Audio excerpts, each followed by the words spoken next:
All right, bowl season is here. Moving on to New Year's Eve. We got the Music City Bowl. Quite a matchup here. We got Iowa taking on Kentucky. We are seeing Iowa as a slight 2.5 point favorite. This is the lowest total in football that I've dealt with since I've started doing this. 31 is posted total on the board here for this matchup.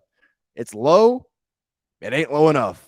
Under 31 is an official one-unit play for me. I'm no stranger to this. Late in the season, if you've been following me, when Iowa played Minnesota and that total was 32.5, we played that under as well, and it was never really a doubt. This game checks literally every single box I look for when betting an under. To start off, neither one of these starting quarterbacks has thrown a college pass. Obviously, with Will Levis opting out, that leaves Kentucky in a tough spot. And then, Spencer Patriots got hurt for Iowa, and their backup, Alex Padilla, transferred. So, these are two really stiff defenses. A pretty tough first career start for two guys with literally zero experience at the quarterback position. Specifically, what each of these defenses do well is really limit explosive plays through the air. I mean, I think Iowa's still a top 5 defense in the country. It's a disgrace that this team went 7-5 with all they have on the defensive side of the ball. They're great against the run. They're great against the pass. They really do everything well. But Kentucky is not obviously in that elite category. The one thing I can trust them to do, though, is limit those explosive plays over the top. Next, these are two below average offensive lines. You don't typically think of that with Iowa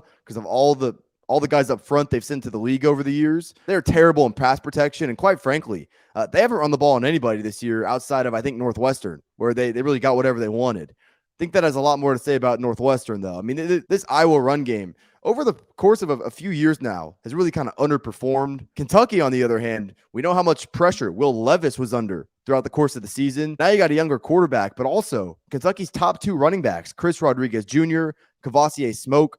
Neither of them are going to play in this game. So when you combine quarterback inexperience with total running back inexperience and kind of that lack of physicality going up against this Iowa defense, don't like the dynamics of that at all. Lastly, and something I look at when playing totals, red zone scoring percentage. I look at red zone touchdown percentage. Iowa is below 50%, so less than half of the time is Iowa turning red zone chances into 7 points. Kentucky themselves, under 55%, converting red zone opportunities into touchdowns. And with no Will Levis, they're not getting better in that category. When you consider the pace that each of these teams run at, two of the slower paced teams in all college football, I just struggle to see where points come from. Once again, this total is low and historically low for a reason.